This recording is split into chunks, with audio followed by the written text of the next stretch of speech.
fur or something like that? Yeah.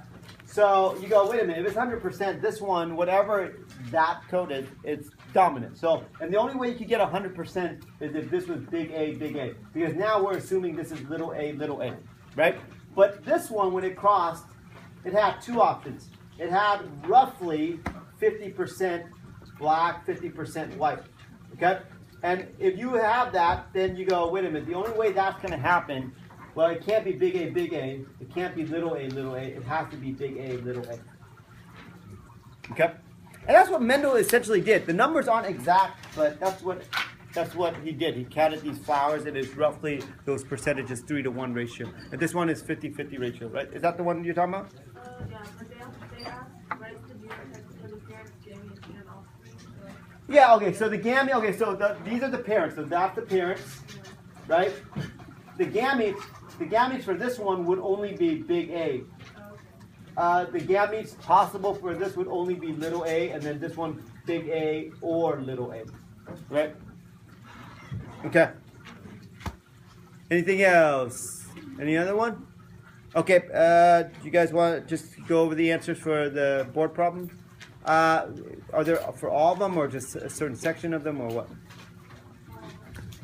Okay. Go ahead, Copus. Okay. You even the way you talk sounds like jazz. Yeah. Oh, great. This could take a long time. I don't know. The 1A is 1/6, 1B is 1/18. Unless you chose a pair, then it's 1/36. C is it will be 6 minus the difference between your number and 7 over 36. And D is going to be 17 over 18 or 35 over 36, depending on whether you chose a pair or not. That sounds right. Um, Okay.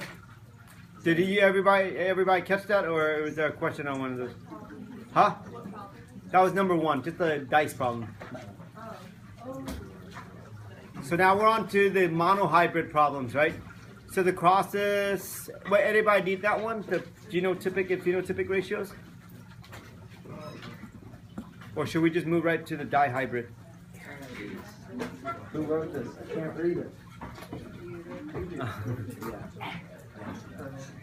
Okay, let's okay, monohybrid, you guys should be good. The big A cross with anything. Genotypically, obviously, it will change. If it's big A, then it's all big, 100% big A, 100% dominant. But all the phenotypes for big A crosses are 100% dominant.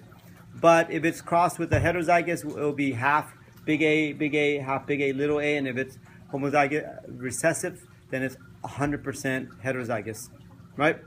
And then the heterozygous one, if you cross that with a heterozygous one, then it will be your classic 1-to-1 ratio, which is 1/4 homozygous dominant, 1/2 heterozygous, and 1/4 homozygous recessive. If you cross it with a homozygous recessive, then it will be half heterozygous, half homozygous recessive. So you'll have 50% dominant, 50% recessive. And then if you use little a across the board is 100% homozygous recessive with 100% recessive. Okay. Then the dihybrid problem. Wasn't it like ABC and then ABC or something like that? No. Huh? Oh, that. Yeah. The dihybrid? Yeah. Was there a C for the first part? Yeah. Okay. Yeah. What are the answers? I don't remember the questions. Neither do I. Somebody erased it before I Okay. read the questions. Okay. Heterozygous A, heterozygous B, by the same thing, produces a 9:3:1 ratio between it's a 9:3:1 phenotypic ratio of dominant recessive, and recessive. Right.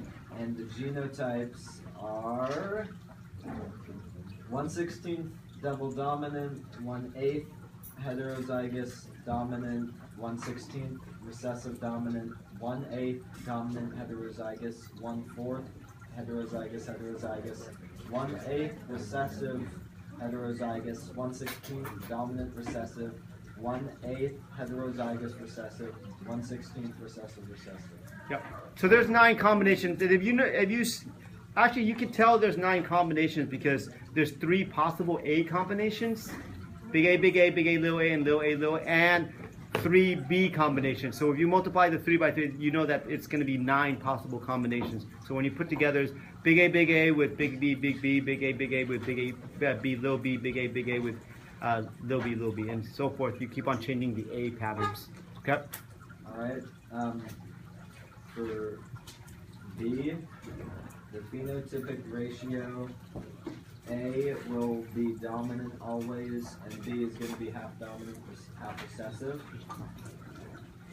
And the genotypes are going to be 1/4 dominant heterozygous, 1/4 heterozygous heterozygous, 1/4 dominant recessive, 1/4 heterozygous recessive.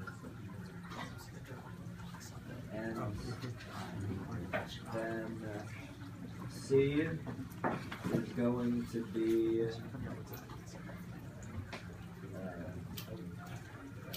C is going to be genotypically 1/4 heterozygous dominant, 1/4 recessive dominant, 1/4 heterozygous heterozygous, 1/4 recessive dominant. And phenotypically, it's going to be 1/2 recessive dominant, 1/2 dominant dominant. We're good?